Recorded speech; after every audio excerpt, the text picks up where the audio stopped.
Happy 2 years of Stravera TV, everybody. Thank you all so much for watching.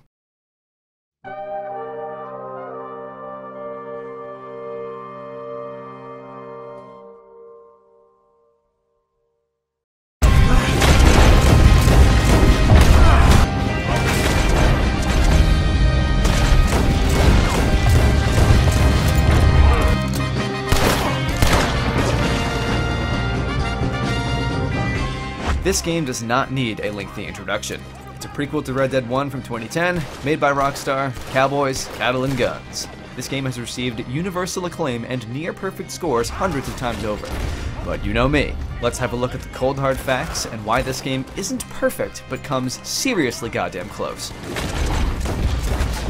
On release in October of 2018, you can play on Xbox One or PS4, and there is an absolute mountain of content to keep you busy. I actually 100%ed this game after my first playthrough, so please, allow me to speak with at least a little authority on this topic, petty mortals. This video is a doozy. Here are a few timestamps for what we're going to cover. First things first, we're going to go through a spoiler-free general review of the game as a whole, so fear not if you can't pause at just this second. Alright cowpokes, strap up those spurs, and let's go.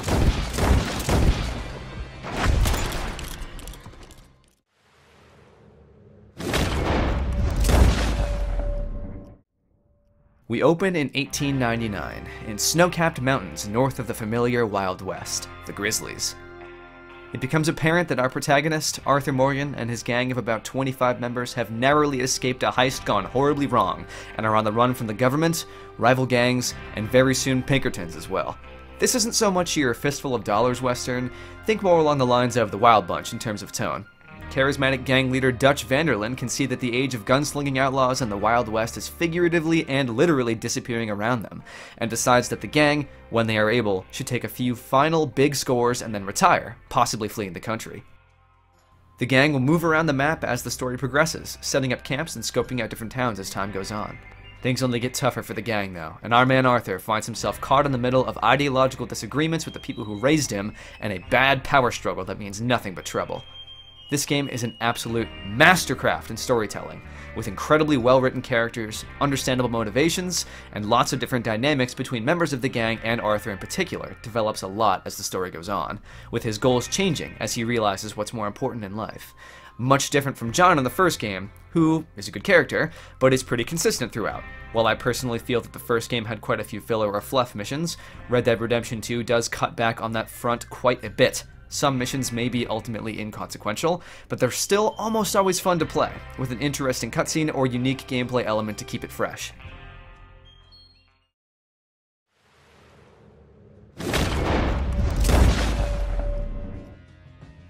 You already know that this game is stunningly gorgeous. The level of detail and care poured into almost every little thing is simply jaw-dropping.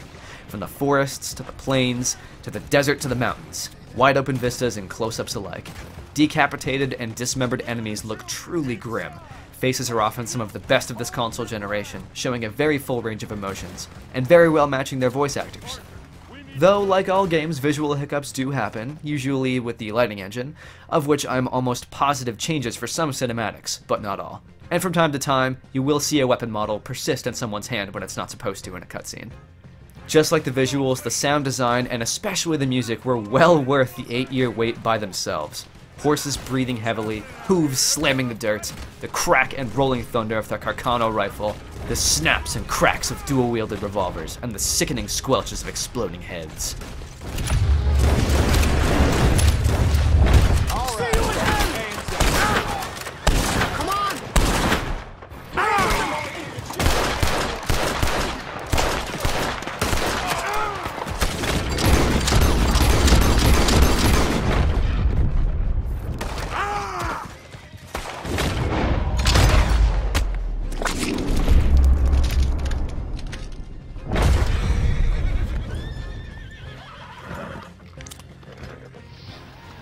Yes! The voice acting is superb, with not one weak link and many standout performances. Rob Whitehoff returns as John Marston and kills it yet again, as did Benjamin Byron Davis playing Dutch for a second time. Arthur's voice actor Roger Clark even won a Game Award for Best Performance, well deserved. $15. Oh, And a quarter. Don't forget the quarter. Shut up, Arthur. He set us up. Played me like a yokel. Put the law on us. What did we do to him? What did I do to him? I guess he thinks he's the king around here. He don't want the likes of you. So, what are we doing next, Dutch? We just need money. One more decent take, and we're gone.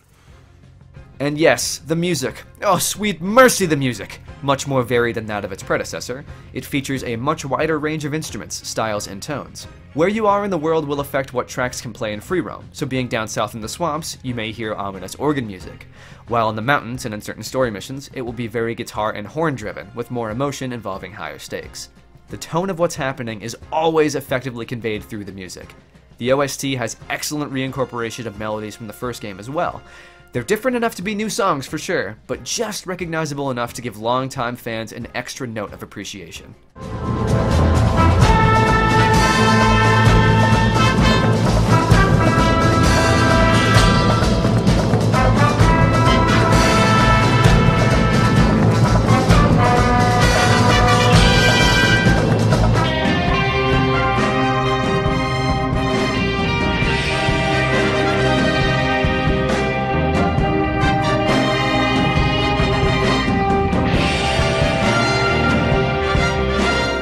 Why yes, I am a fan, and I am indeed being serviced.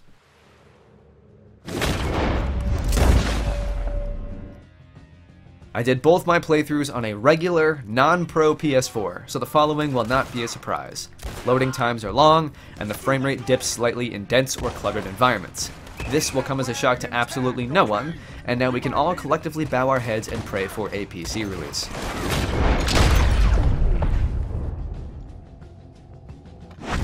I'll be honest, this game does take a little while to get used to. The controls make sense for a third-person adventure shooter, but there's something about the animations and pace of movement, combat, and exploration that can really feel kind of slow at times. I mean literally slow, like you wish the game itself was moving a little faster. This isn't a deal breaker, obviously. It really does just take a little while, a few days in my case, to get used to, and much longer to master. In terms of literal minute-to-minute gameplay, it's what you're expecting. Riding horses, running around, shooting desperados, etc. It's not lacking at all, being a Rockstar game. It's polished to an absolute mirror sheen on 95% of its facets, once the aforementioned learning curve is passed.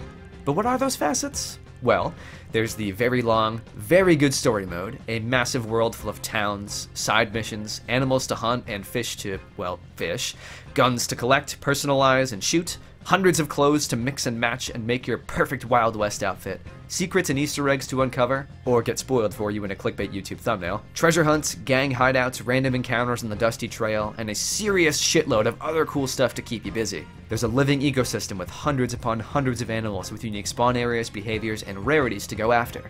Arthur's hair and beard will grow in real time and can be styled to your liking, like The Witcher 3.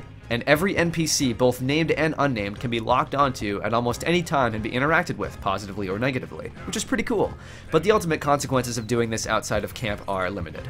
The sheer amount of details in this game to appreciate are unprecedented. I guarantee that you'll just stop what you're doing mid-game several times to just appreciate some incredibly minor, pretty inconsequential detail.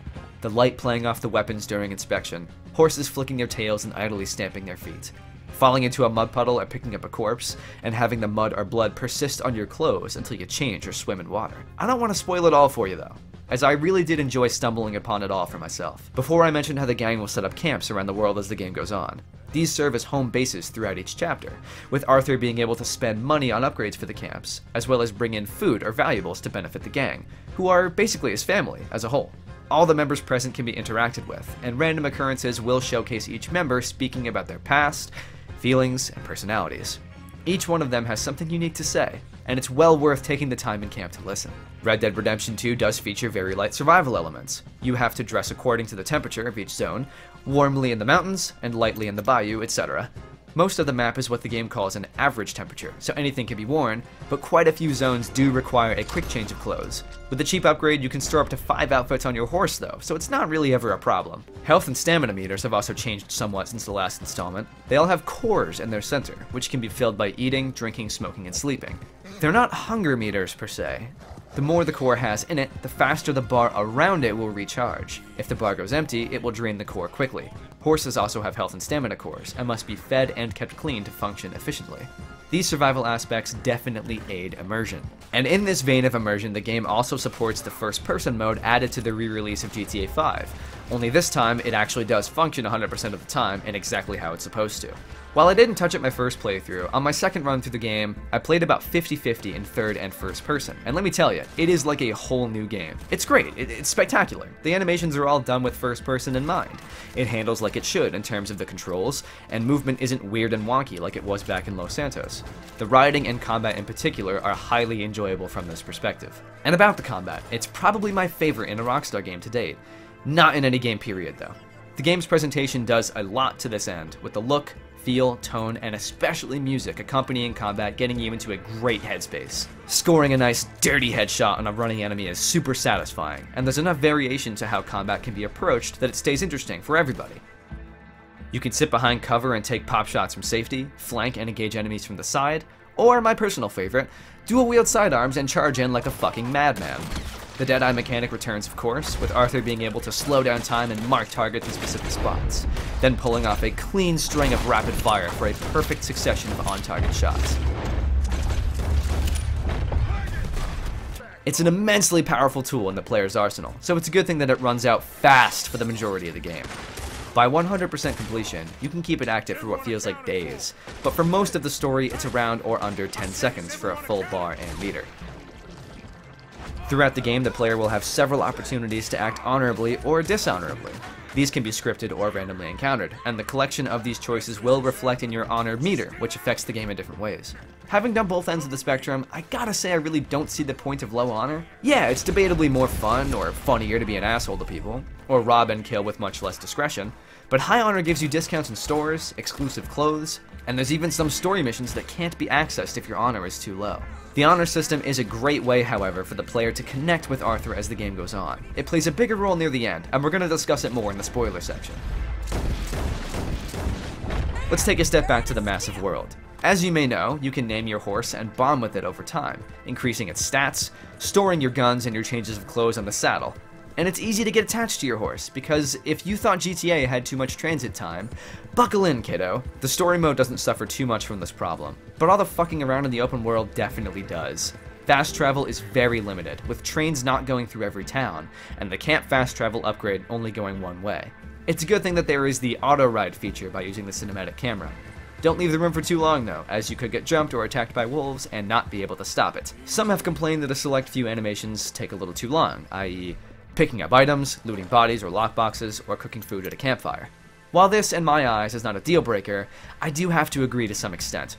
With hundreds of hours of this game behind me, I have stopped and wondered just how much of that was more or less wasted watching a little 5 to 10 second animation that was cool to watch the first dozen or so times, but with no way to skip these, it comes down to either simply getting over it or just not picking up as many items. You don't have to loot every corpse.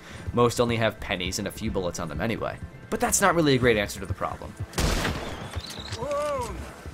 Unfortunately, there's no real DLC for this game at the time of this video, a few months after release, but there is a Red Dead Online mode in the works. We're gonna save that can of worms for another video, when there's actually something to talk about. No need making a 10-minute clickbait video with about 2 sentences of actual information yet, am I right? So, near perfect storytelling, a lovable main character who connects with the player, top-notch presentation on both the eyes and the ears, plays like a console game to no one's surprise, gameplay takes a little getting used to, the occasional clash of linear versus non-linear game design, and a vast wealth of content to keep anybody busy for weeks, easy. I don't say this often, but for any fan of Rockstar, action games in general, or especially westerns, this is a must-play. I would even go so far as to say this game is worth buying a console just to get. Akin to how buying an HTC Vive is worth it if you're gonna play hot dogs, horseshoes, and hand grenades. It's just that good. For the first time in a while, I am going to give this game a rating, and in my eyes, it deserves a 9 out of 10.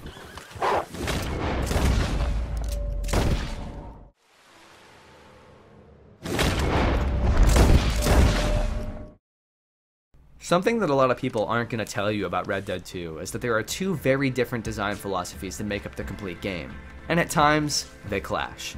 There's your classic linear, highly scripted, fail if you deviate from the little yellow dot Rockstar missions, of which there are a little over 100 across the 6 chapters. Then you got your stranger missions, which are just, oh, mwah, so fucking good, and some other structured side content. Then you have this big open world full of random events, animals, fish, collectibles, caves, treasure, cabins in the woods, whatever. But it really is like two different games.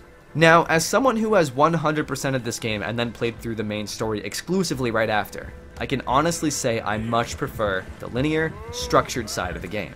I know, but hear me out. Like I said, you have to ride your horse a lot in this game. On my 100% playthrough, I have hundreds of kilometers ridden. And fuck me, what I would have done for a skip to destination button. Or to be able to fast travel to waypoints from camps in the wilderness like the first game. Combine that with the finicky systems like the weapon select thing where it'll automatically stow weapons for some reason, or this weird clothing bug where sometimes, but not all the time, your clothes will vanish off your saddle after you change. There's downright bad spawning mechanics for some animals, and with the clunkiness of saving and reloading, and it really does feel like a different, and in my opinion, maybe slightly worse game smashed into the beautiful, fun, well-executed linear game. Not that the open world aspect is bad, it's quite the opposite. It allows for very good exploration and experimentation, the two most important things for an open world game to do. I just prefer the linear structured side personally. But that ain't perfect either, as we're gonna discuss in a few minutes. And shit, most people probably don't even care. I know that I'm in the vast minority of people who have actually completed it to 100%, so maybe it was just overexposure or a little bit of burnout that spurred this thought in the first place. I don't know. This dilemma of two styles of game design not meshing very well is expanded upon in a great video by YouTuber Nakey Jakey, link in the description. Something else he does touch on in the video is how fundamentally broken the crime and punishment system is, and holy shit, I'm not even gonna get into it. Sometimes it works fine, and you can rob a store and get away no problem. But remember shooting a silent pistol in the desert in GTA 5 and getting 1 star? It's not that bad, but yeah, you're gonna get hunted by sheriffs somehow after robbing a train in the middle of the wilderness. Frustrating. Now we've already covered a few of the shortcomings, but partners, for the rest of this video we're going into spoiler territory, you hear? Y'all turn back to familiar pastures if you don't want no spoilers now. Okay, y'all have been warned. Okay. Charles, stay with her. Charles, you worry about yourself. I'll be up there Who it is? in a minute. Ain't you got a habit of just showing up? Well, I got something to take care of, sure. Just you left, is it? Yeah, just me. I ain't here for you, just Micah. So get out of my way and make it quick. You ain't getting any further than right here. I was kind of hoping you'd say that.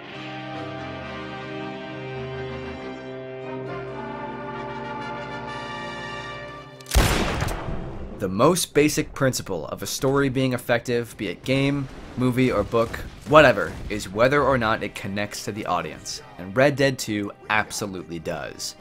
Arthur Morgan is an amazing protagonist. He's a blank slate for the prologue and a good chunk of Chapter 2, allowing the player to project onto him and really latch onto him early. His personality really comes out in Chapter 3, and being so connected to him, we agree with what he says, i.e. criticizing Dutch for his Rhodes deputy fiasco.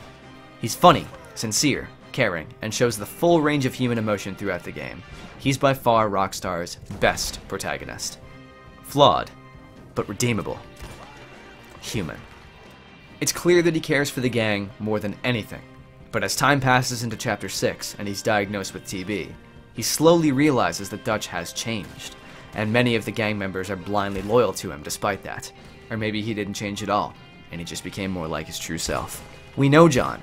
We love him, we've been in his shoes, and Arthur going out of his way to help him, and Abigail, and the boy, is a relatable thing for the player to want to do as Arthur, thereby connecting him to the audience. The honor system is great for this too, with the player choosing how Arthur behaves, and Arthur in-game will reflect on those choices. This plays out in the long run in terms of the ending. My first playthrough, I was a total asshole. Murder McSteelface, all the way up to Chapter 6, and then Arthur got sick. I hallucinated a coyote on the street after leaving the doctor, symbolizing what a bad person I was. No better than a scavenger, a menace, a pest. I decided then and there to try to be good with the time that I had left, and slowly but surely worked my way back to maximum honor, helping John escape in the finale, and having a peaceful death, watching the sunrise. Second run through, I did exactly the opposite, Goody two-shoes, progressive disease diagnosis, turn into a scumbag. End of the game by going back for the money, giving in to revenge. The thing that Arthur always said was a fool's game, and dying a painful death for it. Both runs were spectacular, because the sum of my actions throughout the game were reflected in gameplay and story, which also helps connect to the audience. I also love how the early chapters are just dripping with foreshadowing for the later chapters, the epilogue and the first Red Dead alike. Revenge is a fool's game. John gets revenge on Micah, which causes enough heat for Agent Ross to find him in the credits cutscene. There's a line about cleanliness in the Downs Ranch cutscene, where Arthur contracts the disease in the first place, and the ominous line, "Other events shall transpire." There's heaps of stuff like this, which is just so rewarding for players who are paying attention or play through it more than once. The game also makes very good use of repetition. Dutch always has a plan and just needs money. For Arthur, revenge is a fool's game. And for John, he didn't have a choice. My two biggest problems with the story stem from two things: the epilogue part 2 and Micah Bell. Let's start with the epilogue. Part 1, fantastic. A huge change of pace from the end of Chapter 6, which most players will do one right after the other, effectively showing how much time has passed and how much things have changed, and how some have stayed the same. The string of missions on Pronghorn Ranch are near the top of my favorites list, all culminating in Jim Milton Rides Again, aka the best fanservice level in a video game since the John Woo level in Black Ops 1. It feels a little bit rushed, which is seriously contrasting from the rest of the game, which starts with a crawling pace and stays deliberately slow, speeding up as it goes. John kind of just happens to find Uncle, which technically can happen in part 1, it's not important. And Uncle just so happens to know exactly where Charles is, and him telling John what to do next felt a little on the nose, even for Red Dead standards, when mission markers in objective text can be a little patronizing at times. When John goes to investigate the property after being told there's squatters there, how great would it have been if it were Uncle? It would fit his character, and could have been a great scene of John approaching, gun drawn, and the tension being deflated with lumbago. But it's not all bad, and most of the missions on offer here are still fun, engaging, and help to tell John's story. But it does all lead up to a new future, reimagined, where John asks Abigail to marry him, and then to American Venom, where Sadie calls upon John one last time to kill Micah Bell and avenge Arthur. John decides to do this, contrasting to his commitments to his home and his family. In the epilogue, John does keep repeating the phrase, "What choice do I have?" This is very revealing of his character, showing how little he truly learned from Arthur, being blinded by rage, and a sense of duty to fulfill the mission and avenge his death anyway. But what about Micah? This is more of a personal annoyance than an actual flaw in the game, but Micah troubles me. Yeah, we don't like him, because we're not supposed to. From the outset of the prologue, it's set up that he's an unlikable, antagonistic cunt who is racist and picks fights over petty insults. He murders indiscriminately, causes unnecessary chaos in many missions, and values his guns more than pretty much anything else. Red Dead Redemption 2 doesn't really have a main antagonist. Milton doesn't really count, he's just a face for the Pinkertons as a conceptual adversary. Dutch? No, this game is about setting him up as a villain, his downfall, which is done brilliantly, but it's not about him being one. Micah does come the closest, but you only find out near the end of the final mission as Arthur, and Micah is only your literal enemy for 2 missions of the game, the finale of Chapter 6 and American Venom. And as we learn from Agent Milton, he wasn't even an actual traitor until he returns from Guarma, despite dropping so many hints in previous chapters, disappearing for long stretches of time, quite suspiciously. He's just so irredeemably unlikable. He's not really that good as a villain for those 2 missions. Though American Venom is one of the most fun missions in the game, which debatably has the best song of the OST, I was frustrated that both Charles and Sadie were injured, and then neither of them died or sacrificed themselves.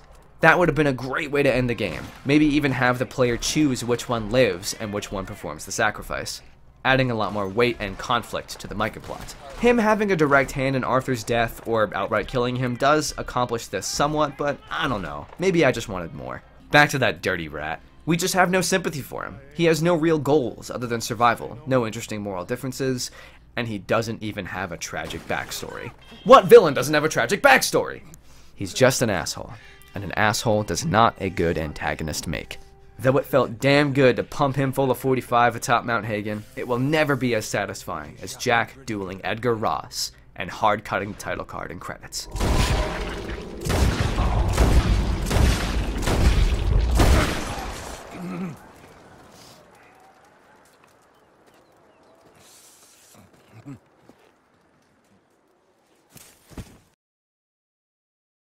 I'd like to make it clear that my criticisms for this game absolutely come from a place of love, because I do love this game a lot. In my eyes, it is a masterpiece. In presentation, writing, story, gameplay, you name it, everything. Obviously it's not without fault, but I love it regardless. It is definitely my pick for Game of the Year in 2018. And if you haven't played it yet and you're still watching this now, I sincerely hope that you'll go and give it a shot. Thank you all so much for sticking with me throughout this long-ass video and throughout these last 2 years. It means so much to me that people actually watch this stuff. And my goal has always been that if one person has watched a video of mine and decides to play or not to play something, then I would consider this all a success. So once again, thank you all so much for watching. And as always, we'll see you next time. Guess we're just about done, my friend.